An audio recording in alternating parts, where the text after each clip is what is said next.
There's another one coming, Shane. There'll be another class.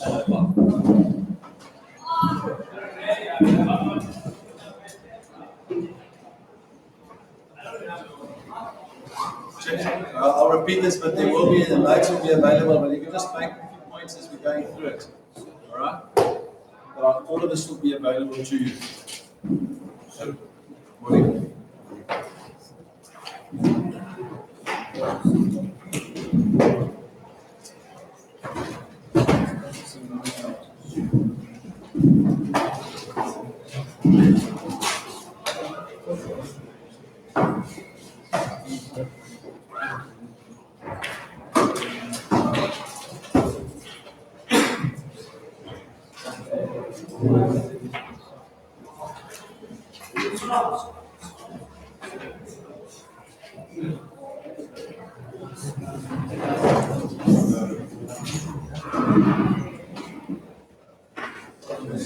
That's fine, just maybe link up.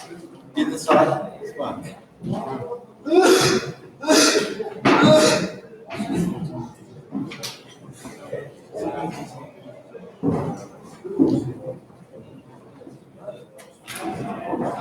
Morning guys, just you can go either side, just fill in from the front if you can. Not this first row or that row.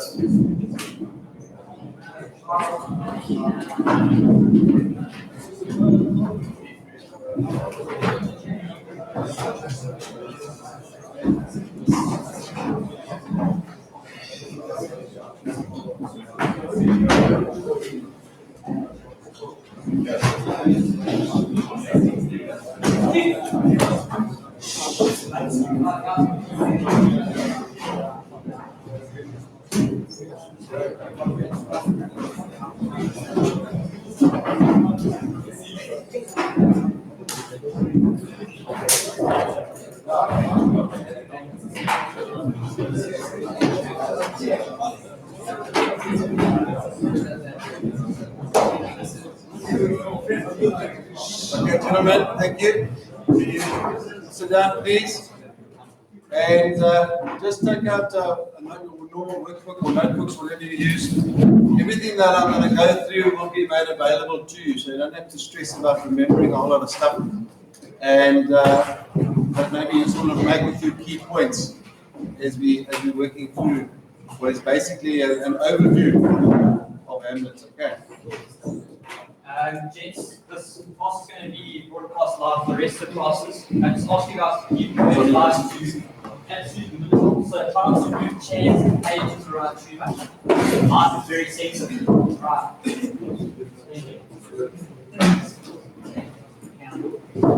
It's going to be sort of a lecture format, guys, so there won't be lots of time for discussion, unfortunately, because I'm literally going through the whole of a play in 40 minutes, which is, it's 4.5 hours long. If you watch the Kenneth Branagh version, if you haven't seen the Kenneth Branagh version, anyone seen the Kenneth Branagh version? Well worth seeing. Okay, but it'll take you most of Saturday or Sunday to watch it. But it's a word for word, the whole play. So there's nothing being removed from it, so it's well over 4 hours. So please, I might ask for some interaction at some point in time, so don't be shy to come forward. It is being live streamed, so it's going to other classes as well.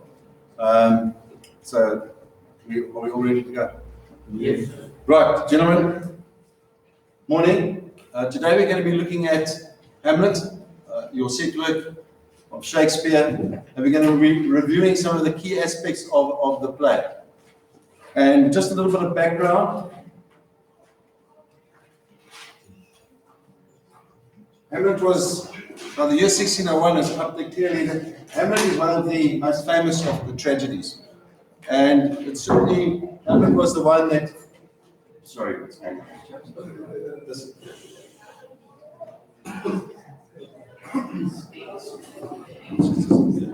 Okay, there we go. Technological issues. It belongs with Othello, Lear, and Macbeth as one of the greatest tragedies in world literature.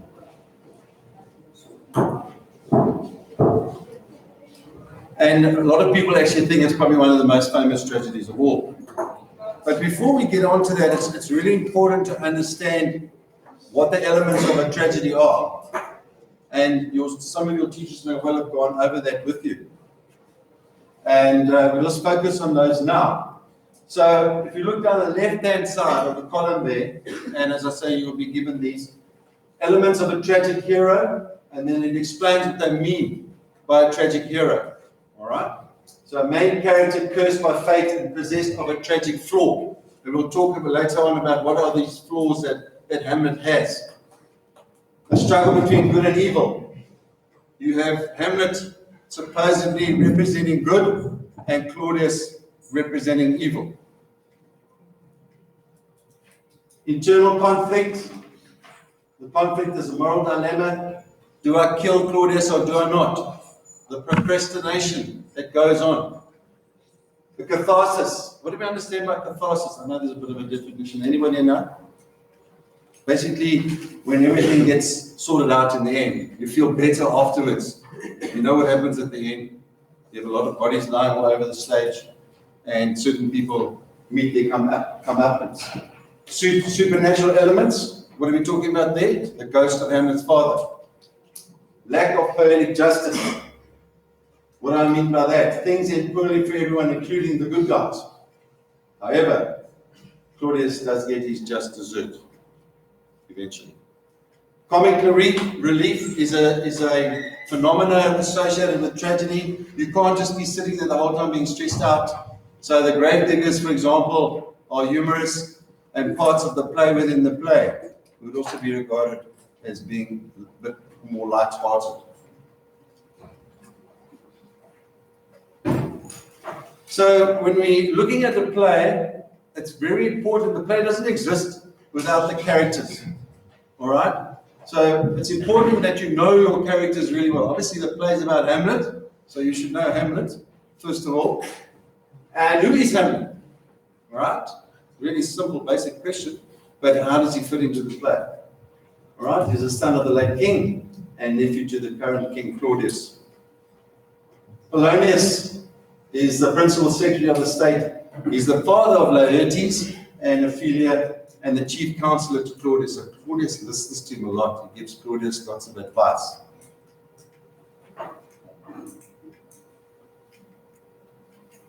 Laertes obviously is Polonius' son, sister of Ophelia, and Ophelia is daughter of Polonius and in love with Hamlet. Right, that's very clear, and it's very tragic what happens to her as well in the course of the play. And then, of course, Claudius is the king of Denmark, uncle to Hamlet, and brother to the deceased king who married Gertrude. He would be regarded as the villain of the piece. All right? Did you guys do Macbeth previously? Have you done Macbeth? Right, so you know you've got Macbeth is also a tragic hero. All right? And ultimately, he was the villain of the piece, really. But he was driven by his wife, Lady Macbeth. Yes? So isn't Nancy Sophia's marriage? Yes. What does it say there? Oh, apologies, that's wrong. Well done. Did a merit at the end of the lesson. And then, of course, Gertrude. Someone's reading the notes, it's good. And of course, Gertrude is the queen mother to Hamlet. So the themes of the play are really important, and you would have looked at some of these, I'm sure, in your class situation. So I'm just going to focus on a number of them. Obviously, one of the main ones is procrastination. And basically what procrastination means is what? Say you'll do something, but don't do it later. Do it later. You delay. Hamlet is notorious for procrastinating. I'll put things off. I'll do it later. Actually, maybe some of you sitting here are quite good at putting things off as well. I'll study tomorrow, not today. I'll think about it tomorrow. I'm relaxing. So basically, what does he procrastinate about? Anybody? What does he procrastinate about? Killing Claudius. All right? He's got enough motivation to kill Claudius. There's no doubt about it. He's been given the proof, etc. But he's worried about what will happen. There's a very strict religious theme here, and hence the good v evil scenario. All right? Will he go to hell or will he go to heaven? All right? So procrastination, revenge. Now, there are a number of instances of revenge in the play. In fact, at least 3 main revenge plots. And when we consider them, we look at obviously Hamlet, avenging the death of his father in the first instance. Laertes, what does he want to do? Whose death does he want to avenge? His father, Polonius. Good. And then there's one more. Anyone know which one that is? Prince Fortinbras. All right? Okay. He wants to reclaim his father's land. And in fact, there's a 4th one.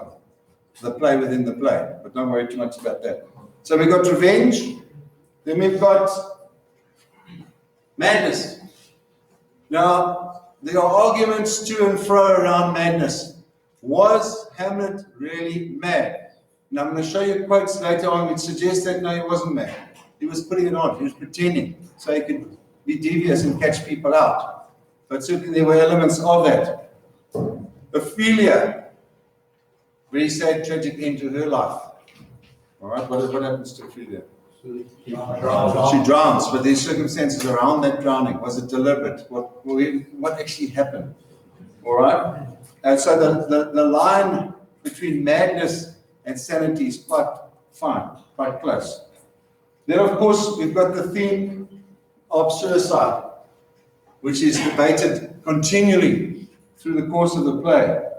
These are thought processes that Ophelia, Hamlet, and even Horatio consider during the play. And it is shown explicitly through Ophelia when she dies.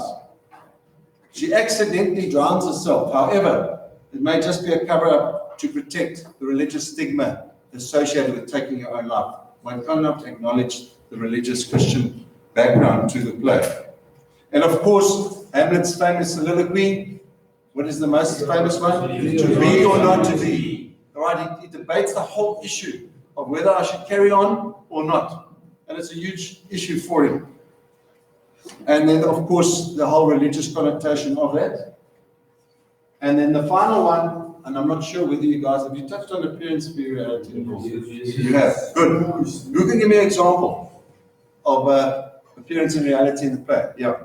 So Hamlet pretends to be mad. Yeah. Good. Reality, he isn't. Very good. So, first of all, we've got Hamlet who appears, the old King Hamlet, who appears to be bitten by a snake. But in fact, what happened to him? He was poisoned. Secondly, the ghost appears to be an apparition, but it's actually not. Thirdly, Claudius appears to be a very kind, caring, loving uncle who really loves his son, his stepson, but we know that's not the case. He's trying to get rid of him. Yep. So what's in that tradition? Something that looks like it's real, but it's actually not. Okay? All right, moving on. So those are some, I'm going through this quite quickly, guys, because this is obviously a bit of revision. We go into more detail now, and we look at some of the key moments in the plot. And we start with Act 1. Now, as I said, you'll do all of this. When you're writing your essays, because I believe you have to do an essay, all right, either an essay for this or an essay for your novel, you have to substantiate from the text. You can't just make comments and not substantiate. You don't have to quote verbatim what's written up here, but it's good if you can. All right? If you can't quote, then you have to refer to a specific instance. All right? So if you look at that one, Claudius is talking to Hamlet, and he says, think of us as a father, our chiefest courtier cousin, and our son. What are we talking about here? Appearance, reality. He's pretending to be really caring and kind and nice, but we know that he's actually doesn't want to have it around. All right? The ghost says, revenge is foul and most unnatural murder. That is Act 1, Scene 5 already, right at the beginning of the play. We are told it was murder by the ghost. Sorry. Hamlet's problem is, at the beginning, he doesn't know if this ghost is the devil or the truth. He's not sure. Okay, so he's unsure. And then the ghost comes back to him later and says, hey, come on, you're not doing anything here. The word wet, spelled like that, what does that mean? Sharpen. I'm going to sharpen. You whet your knife, you sharpen it. I'm going to sharpen the fact that you need to, hence the word blunted. Wet, blunted. I'm going to sharpen it. You need to get moving. So King Hamlet's death command to Hamlet, and of course the revenge theme. Marcellus, right early on in the play, he's not a very big role, he's an officer, and that's a very well-known quote from the play. Something is rotten in the state of Denmark. What does that mean? That's a bit of foreshadowing. He's saying, listen guys, there's something not right here. Something's not right. Okay? So Marcellus speaks the famous line, which is prophetic of an evil lurking in the person of the new King Claudius after witnessing the ghost of Hamlet's father.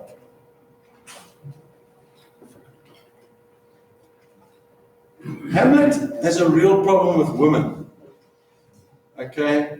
And why? Because his mother remarried so quickly. She didn't grieve long enough. She meant to grieve for many, many months, possibly years, wear black, be somber, sad, melancholic, etc. Within a month, Claudius married his mother. So he's saying, how can you do that? If you really love my father, how can you possibly go and marry Claudius? This is insane. So the issue of mother-son relationship, and there's a bit of anger there as well. And that's part of the reason why he treats Ophelia so badly as well, later on. Act 5, 1 scene 5, a villain smiling, damned villain. He's enraged when he learns a hideous and painful truth from the ghost of his recently deceased father. The late king did not die a natural death, but was murdered by his own brother, the new Claudius. So there's murder, there's the ghost, there's the element of madness, and there's the element of revenge. So when you're talking about this, so you get a question, essay question which talks about revenge themes in the play, then you will refer to specific instances justifying why you say these things. And you are entitled to argue either point. There's no right or wrong answers, but provided you're not totally out on a limb about something crazy, and you can justify it. All right? You can justify your comments. Now, this is a key. Already, Act 1, Scene 5, to put an antic disposition on. What does that mean? I'm going to pretend. I'm not really going to be mad. I'm going to pretend to be mad. There are moments in the play where he does show signs of being a bit off the wall. All right. So that relates to the theme of madness and appearance versus reality. Moving to Act 2, Polonius, do we know who Polonius is? Remember, he's the advisor to the king, and he's continually trying to curry favor with the king. You know what I mean by that? Do things for him, and the king says, oh, Polonius, you're number one. All right? He says there, the quote, that he's mad, 'tis true, 'tis pity. He thinks that Hamlet is mad. All right? He really does. Polonius tells the king and queen what they'd already begun to believe about Hamlet, that he has gone mad. So really, Act 2, Scene 2 already in the play, people think he's gone mad. And then Hamlet does a lot of philosophizing during the course of the play. It's not sort of talking to himself. What do you call those things when you talk to yourself? Yeah, an internal monologue. Okay, it's the same sort of thing. We as an audience, remember this is a play. This is a play to be performed. So when Hamlet's on the stage talking to himself, he's actually verbalizing his thought process. All right? So what a piece of work is man. After uttering these words, he calls man a quintessence of dust. Right? Nothing. Revealing the true depth of his depression and foreshadowing his suicidal feelings. All right? Madness, suicide. Polonius. Now he's starting to think, Polonius is thinking, hold on a minute. This guy maybe is not as mad as he makes out to be. Though this be madness, yet there is method in it. Right? What does it mean? Polonius whispers this as an aside, referring to Prince Hamlet. Feigning insanity allows Hamlet to say and do things not otherwise acceptable. Right? So notice how the theme of appearance and reality keeps on reoccurring. Revenge, madness. So Hamlet says, well, what am I going to do about this? How am I going to prove that Claudius is actually guilty? Okay, what I'm going to do, I'm going to present a play within a play. And I'm going to watch Claudius closely, and my mother, because he's not sure whether his mother's totally absolved of any responsibility, and how they react during the course of the play. The play is the thing wherein we'll catch the conscience of the king, assuming, of course, that the king does have a conscience. So the word foreshadowing comes up quite a lot. We, the audience, know, it's also called dramatic irony. We know what's coming up because we're watching. The other characters don't know what's happening. So you're almost like in the melodrama, you'd shout out and warn the victim, watch out, so-and-so is coming for you. That's what they used to interact in the plays in the melodrama. Those of you who do drama might know what I'm talking about. All right, so we're aware of this at this point already. Moving into Act 3, he gets really nasty to Ophelia. What he says to them is the worst possible thing he would say to someone. What's a nunnery? So it's really like this. Priest. Sorry? They rules for church. Yeah, they go to So it's where they like go to the last boss and take that. yeah, they take vows that they're only obedient to God. They have no relationship with men. They certainly won't get married. They certainly won't have any sex. They won't do anything like that. All right. So they sign their lives. So he's telling her not only to get out of his life, get off to a nunnery. All right. And of course she is devastated because she's in love with this guy. And what Polonius is telling all the time, you need to listen carefully, is that Hamlet will never marry you. Not in 100 years. Because what? Why won't he marry you? He's of a higher class, so there's no way. She's a humble daughter of the counselor. No, not going to happen. All right? According to him. So you have what they call unrequited love. What does that mean? Unrequited love, sorry. It basically means it's not being responded. All right? There's no response. Anger, rejection, suicide. This pushes her to do certain things. All right? Hamlet, to sleep, perchance to dream. This part of Hamlet's famous soliloquy, which begins to be or not to be, reveals his thoughts of suicide. To sleep, perchance to dream. He's talking about permanent sleep. All right? Never to wake up again and be at rest and peace. So suicide, death, and dreams. And of course, the most famous soliloquy, to be or not to be, that is the question. These words reflect the state of desperation in which Hamlet, the prince, finds himself as he contemplates suicide. So the key words or themes are tragedy. It's sad. We know what's going to happen. This is the sad thing about a tragedy. It's like when you go and watch a movie. Deadpool 2 now, for example. I've seen Deadpool 1, it's a great movie. And you don't know what's going to happen at the end. All right? You shouldn't, really. And so you're looking forward to watching it. Unfortunately, with a tragedy, you know what's going to happen. This guy's going to die. You're just not too sure how. All right? Macbeth, die. Romeo and Juliet, die. Lear, dies. So if it's a tragedy, I'm afraid they're going to die. All right? So Claudius, now he's feeling a bit guilty. He's feeling, well, I don't know. So he gets down to pray. When we think he's praying, but he's actually not praying. He's thinking about praying. And these are his thoughts. Oh, my offense is rank. So what he's done is really terrible. Rank means it smells terrible. My crown, mine own ambition, like Macbeth. And guys, you can do that if you want to in your essays. You refer back to other plays if you're really smart. And Macbeth, for example, which you have studied. And my queen. May one be pardoned and retain the offense. In other words, can I be forgiven and still be king? That's a big moral question, isn't it? Very big question. So issues of guilt, conscience, remorse. Remember, he's thinking about it. And then he ends off by saying, My words fly up, my thoughts remain below. Now, what does it actually mean? He kneels and he contemplates praying, not so much for forgiveness for his rank offense and killing his brother, but rather that he will get behind, get away with it. All right, so he's saying the words, but within here, it's not really going to happen. He wants to remain king. He doesn't want to give that up. All right, so that's the ambition side of it. There's signs of possible repentance. And of course, what's really key here now is Hamlet sees him and thinks, okay, good, now's the time I can kill him. So and so. All right, but then he gets a bit nervous. We'll talk about it next. How now? A rat. Now, the rat in these terms is associated with someone like really not a nice person. Dead for a ducat. Dead. Ducat was a form of payment in those days.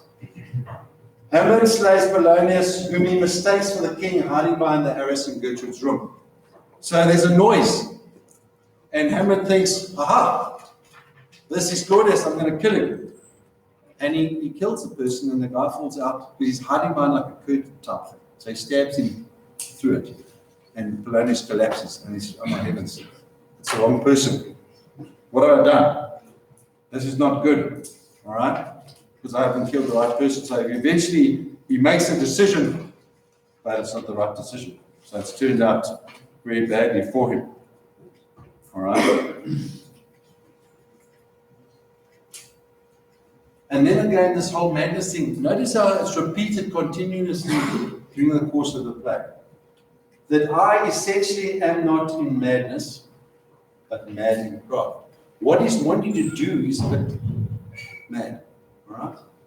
But he's not, inherently, he's not mad. So using madness as a method to fool people as part of his plan. And of course, the theme of madness appearance, the reality, comes up again. As we're moving through the play, we're reading towards a climax, all right? And they call it eventually a denouement, which is the unraveling of the plot. What's going to happen in the end? All right, so we're moving towards, he's killed Polonius, but Polonius is not the right person to have killed. That is the wrong person. He still needs to sort Claudius out. All right? Claudius, on the other hand, is saying, what am I going to do about Hamlet?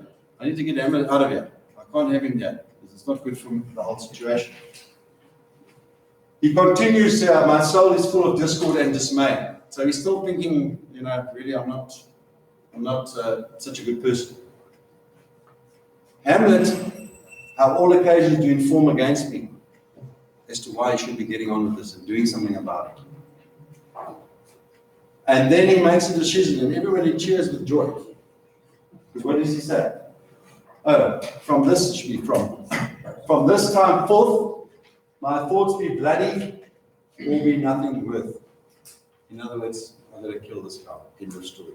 Enough monkeying around, enough procrastination. It's time for action. I've shown I can do it. I've killed Polonius. Bad luck, he's the wrong person. All right, so then, hold on a minute. Are you thinking clearly? All right.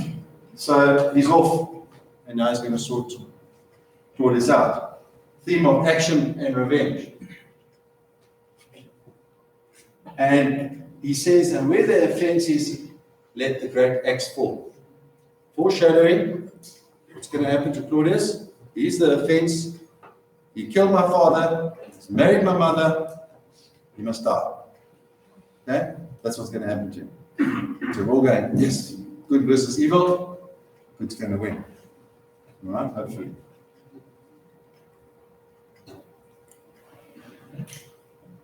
And at the same time, then we go back to that revenge theme. Now, of course, Laertes is the Helen, because Hamlet killed his father. And they remember they were sort of friends. Okay? So he says, no, hold on a minute. I'm going to avenge my father's death. And he shows a total opposite to Hamlet. He's passionate. All right? And he feels so much for his dad. And of course, his sister's passed away already as well. So now he says, okay, I'll be revenged most thoroughly, it's actually truly, for my father. Okay, right from here. So, revenge theme, there's another example of the revenge theme. And it's still linking with the revenge theme. that I might be the organ. In other words, I'm the person that's going to go do it. I'm not going to get someone else to go and do it, like in Macbeth. Right? I'm going to do it myself, because that's the honorable thing to do. And I don't care if he's on his knees praying to God for forgiveness, I will slit his throat in the church, which is wrong. You know, you can imagine the times. Christianity, you know, you don't do that. You wait till they walk out the church and then you kill them. All right? But not. And why is that, guys? Why do you think? I'll sort of answer that question early on. But why do you think, if look, bearing in mind the Christian background to this, if Laertes slit Claudius's throat in the church, what do you think might happen from a religious perspective? So Claudius will come to heaven. That's what they think will happen, okay? That's why they don't want, that's why Hamlet doesn't want to do that. He says, why does this guy go to heaven? He must go to hell. He's murdered my father. He must go to hell. All right? Whereas Laertes says, it shows a contrast. You can draw a contrast between the two characters if you discuss the theme of revenge. And you can say, oh, Hamlet takes 5 acts before he does anything. Actually, not true. He kills the wrong guy. Laertes, straight away, look, I'm going to sort this out. I'm not going to muck around. Now we're moving into the final act. And at this point only, does Hamlet actually reveal how much, and you might say that's a euphemism. All right, not a euphemism, hyperbole. 40,000 brothers. Okay, that's how much he loved. Right, he's saying to Laertes, I love them more than you love.